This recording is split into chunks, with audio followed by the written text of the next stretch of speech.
And now here's your host, Gabriel.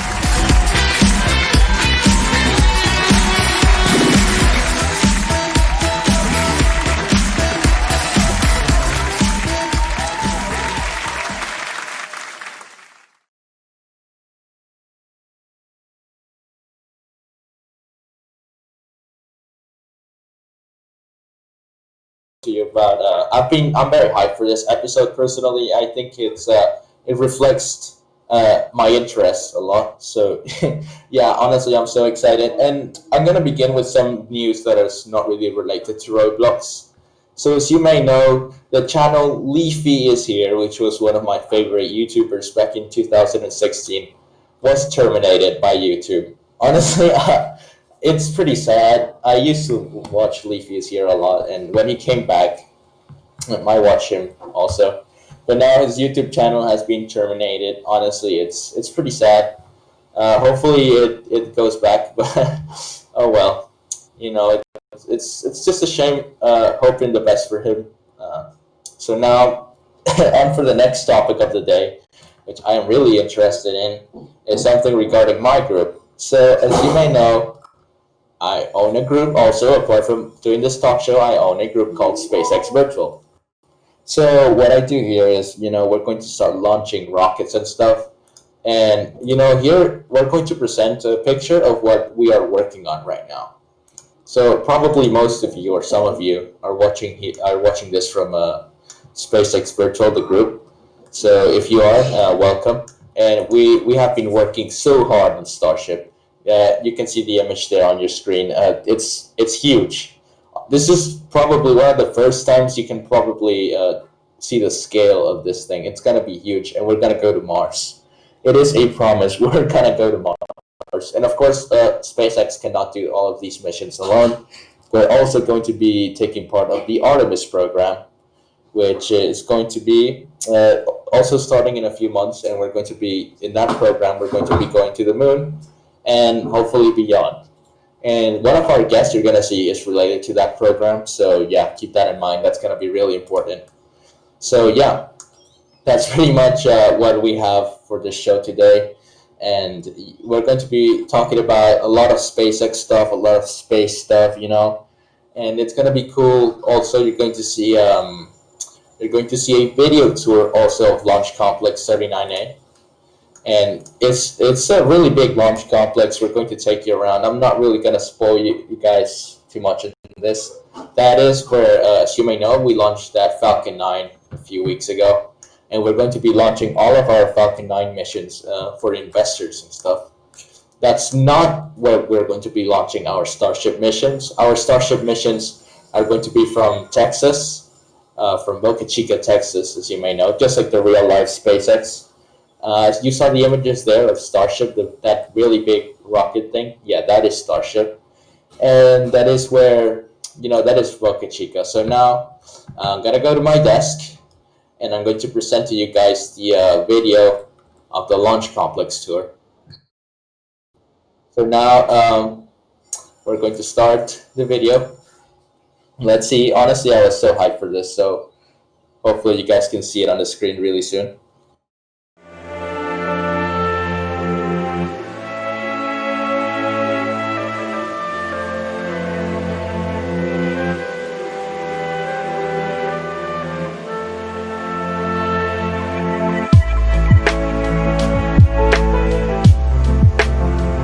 And hello, ladies and gentlemen, and welcome to Launch Complex 39A in Cape Canaveral Air Force Station in Florida, in Merritt Island. And today I'm going to be taking you around in what is the #1 most epic and interesting facility in aerospace. Here is where my group operates. Yes, I have a group. It's called SpaceX Virtual. So now let's get into the tour. So this is the vehicle assembly building. Well, SpaceX doesn't really use it currently, but this will be used in real life to launch future NASA missions to the moon. And in the past, it was used in the Space Shuttle program and the Apollo program, which brought humans to the moon. It is always a historic building that's worth, rebuilding. So that's why we have decided to add it here. This is the launch pad itself. Of course, the launch pad is just one part of the launch complex, and there are very important facilities around them. And I would arguably say that this is one of the, if not the most important part.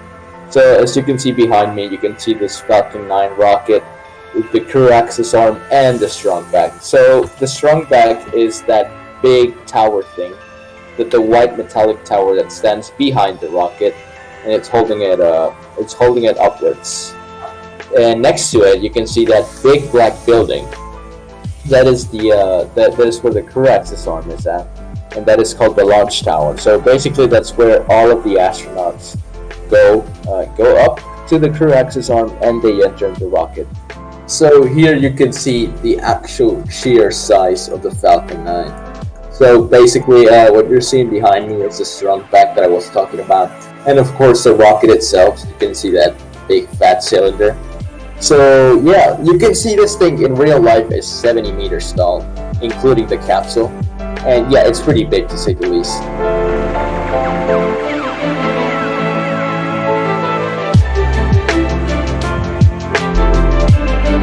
Alright, so yeah, this concludes our tour. We're currently on the drone ship, and well, I think it's now time to move on with the show.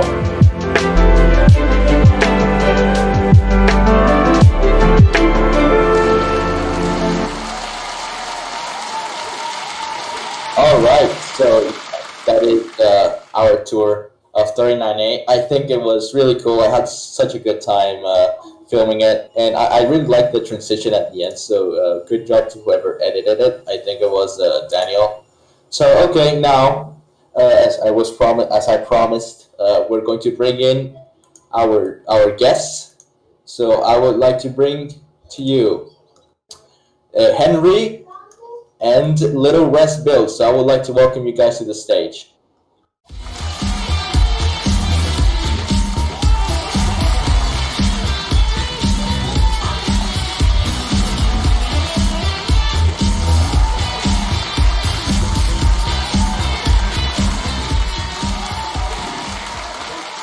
Alright, sit down, please.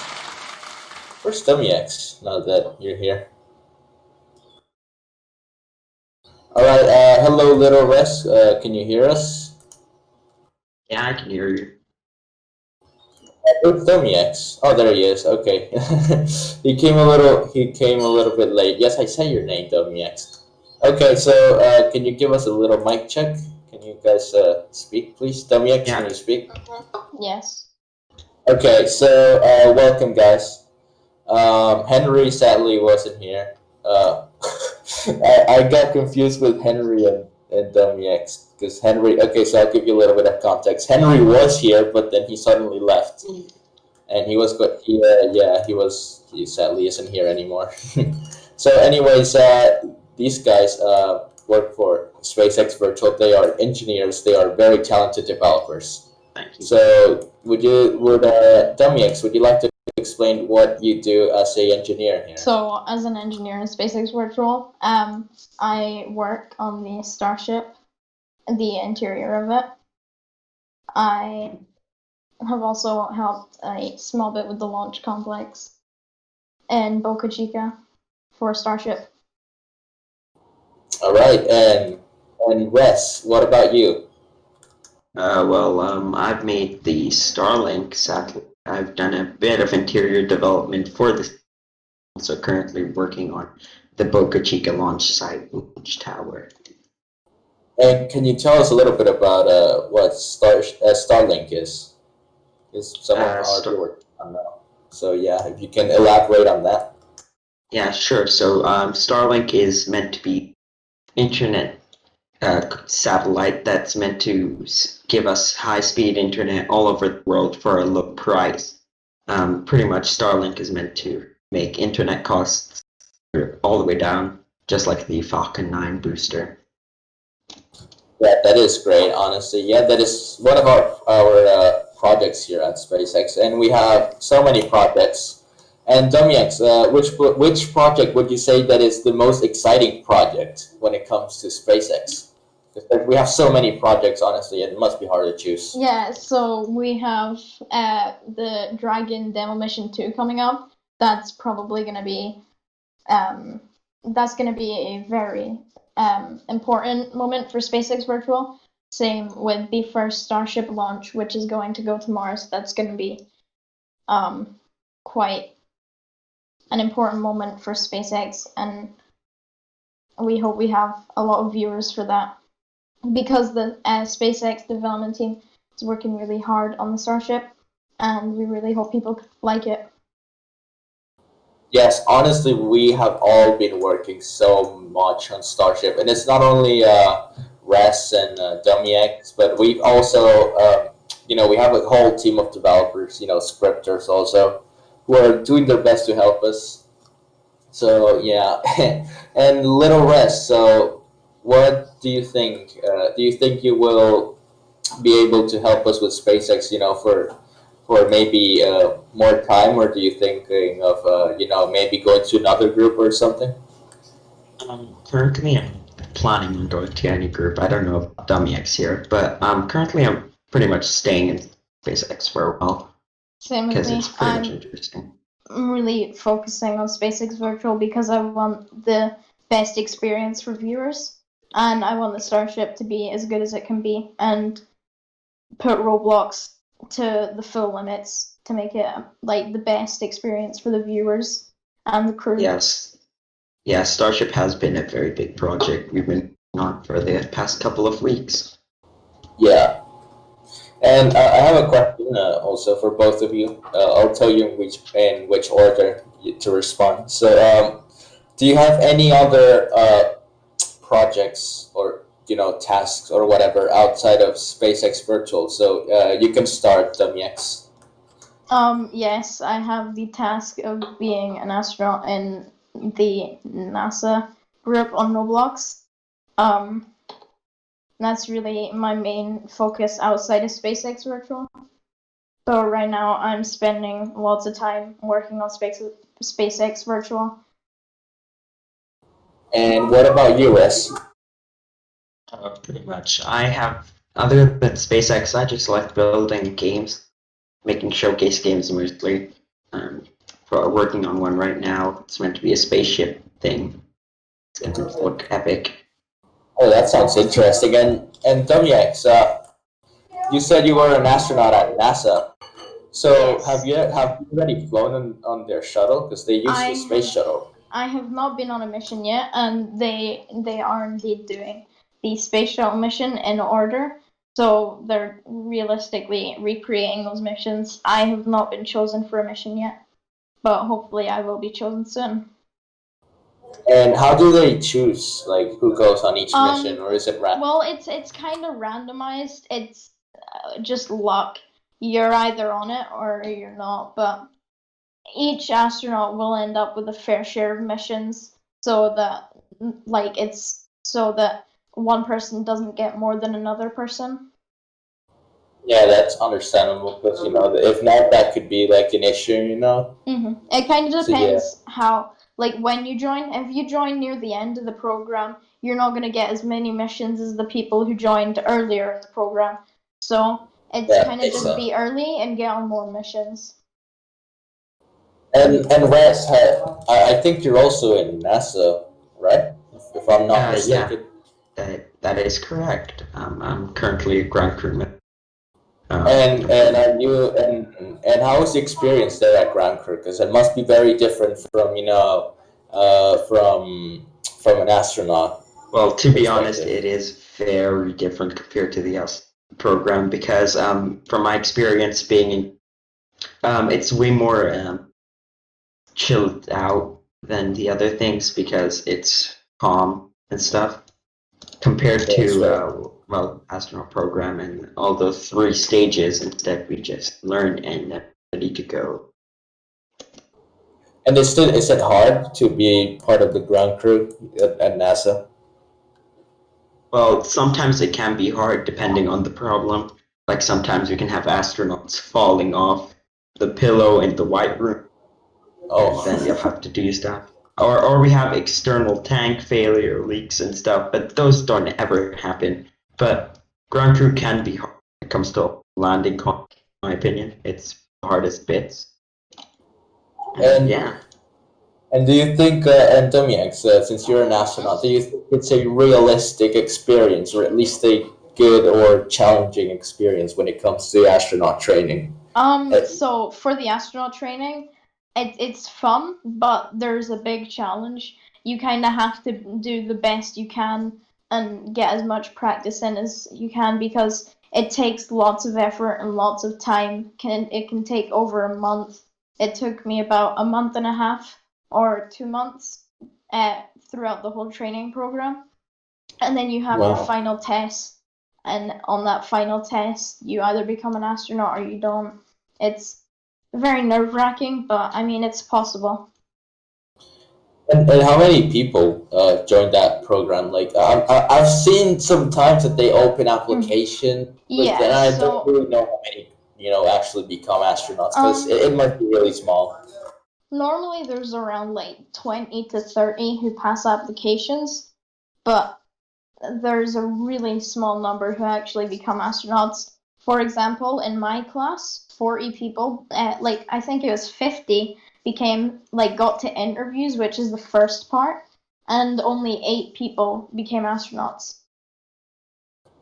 Oh wow, that's really it sounds pretty hard, because it's really challenging. So, and little rest, and the process of becoming actually part of the ground crew must be really different also. So does it also come with like exams and stuff like that?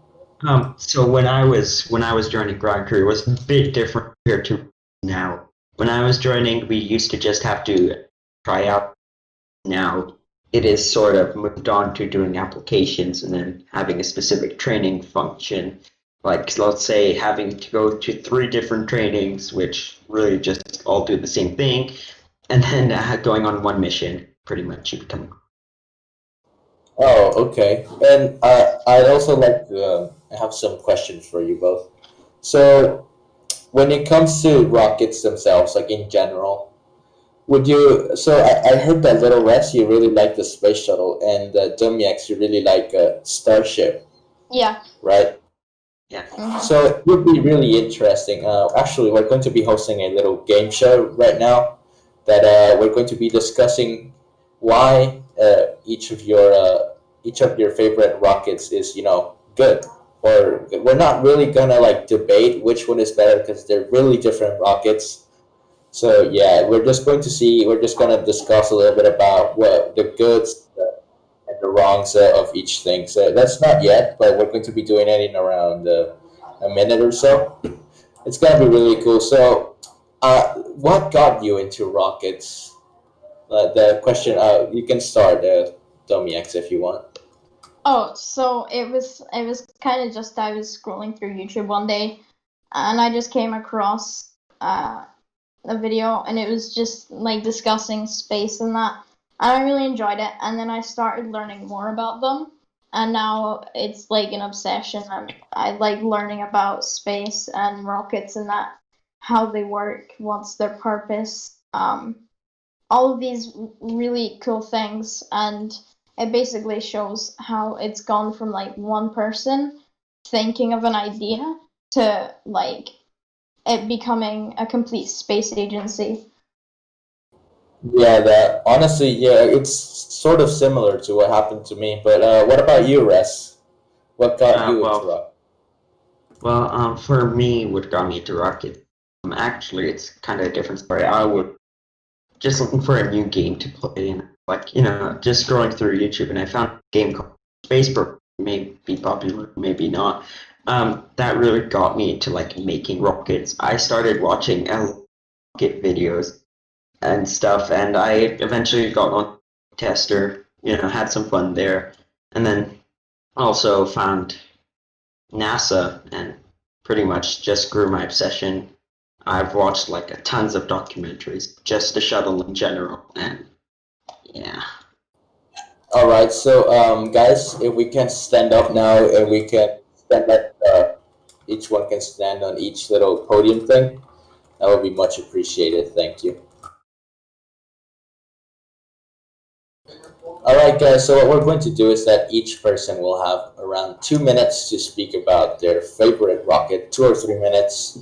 Actually, I think we can manage to do 3 minutes. Yeah, 3 minutes. So I'll then tell you when you can start speaking. So, Little Rest, can you remind us which rocket is the one that you're going to be speaking about?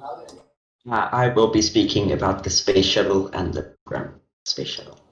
Okay, so yeah, the space shuttle is, that really big rocket with that has the solid rocket boosters on the side and the big orbiter that kind of looks like a plane.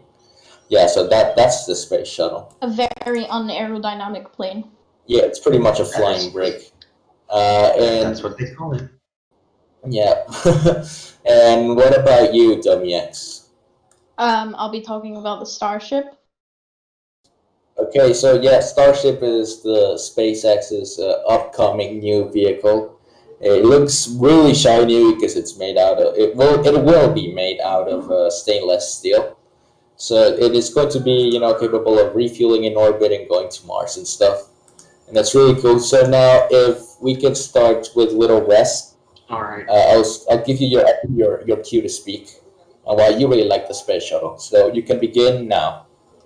Okay, so basically, the space shuttle program started in about, I think, 1982, and the idea came. We learned about the space shuttle after the Now, before the space shuttle actually went to space, we had the Enterprise, which was the first orbiter. We're going to call it an orbiter because a space shuttle. So the orbiter itself, the Enterprise, would go on a Boeing 747 to be able to carry it. It would go on 4 different flights, just testing out the aerodynamics of the shuttle, doing test landings. Then a bit later, after that, we had the first space shuttle, the Columbia. Actually, pretty much one of my favorite orbiters. The Columbia is a very nice space shuttle, and it was it the first 5 missions were just missions with no payload, just to test out the shuttle. They were also with only 2 people on board. Then the 6th mission started with the challenge. A few notable things that came from the space shuttle program: MMU, or Manned Maneuver Unit, which was a jetpack that is now called the Safer Unit, which is smaller in general. Then also we have the Hubble Space Telescope, which is another one of the interesting parts that came from the space shuttle program. It's a very nice telescope that's actually very popular, which is now being followed by, of course, the James Webb Telescope. Oh yeah. It also helped build the International Space Station, which is the thing floating above the Earth in low orbit.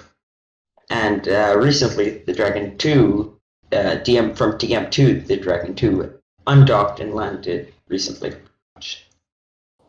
Yeah, honestly, yeah, you got 1 minute left, but I would just like to add something quickly. The space shuttle, honestly, I grew up pretty much like when I was a little kid. I grew up watching some space shuttle launches, and sometimes I could see the space shuttle flying. Because I lived in the north of Honduras, because that's where I used to live. Yeah, and you could kind of see it sometimes when it re-entered, and it was so cool. And that pretty much got me a lot into aviation and into space. So yeah, it has this little special space in my heart. Anything else to say? Any final conclusions? The conclusion was that the space shuttle was actually not very safe, and the full shuttle stack, the orbiter, the external tank, and the 5-segment SRB. The external tank was not reused as the boosters were. All right, all right. Now the 3 minutes are up. So now, Dumiiex, it's your turn. You can begin speaking about Starship whenever Yep. you would like. So at the moment, Starship isn't fully developed. It's being developed in Boca Chica, Texas. That's where SpaceX is planning to launch their Starship. So right now, they have made the SN, which stands for serial number. Right now, they're planning to hop at SN8, which is going to have the nose cone and fins. That's going to be a very big that's going to be very important to SpaceX because it'll show what the Starship's going to be like. It's going to hop to 20 kilometers in the air, which is going to be like really high up. Also, what was I going to say? Oh yeah, I guess there's. So yeah, that's where they're going to have their launch complex to launch Starship, which is going to take humans to Mars to set up a colony. This is going to be a very large colony. It's going to have like a whole base in that, planning to start life on Mars. Honestly, as I was talking about the space shuttle, you know, when I used to look at it in the past, I think the space shuttle is pretty much something that defined my past in interest in aerospace. But now I think it's pretty much it defines the Starship. Now it defines my future. So I think it's a really good contrast there. So now, yeah, our time is up. So if you guys go to the deck.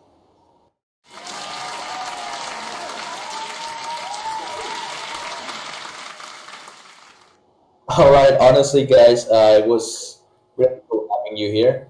I had so much fun with you guys. It's really cool, and it's so cool, of course, to have you working at SpaceX Virtual as engineers.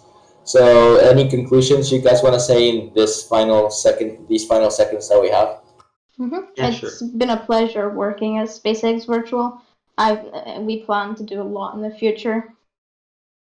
And thank you for having us. Thank you for having us here. Yeah, and thank you so much for joining the show.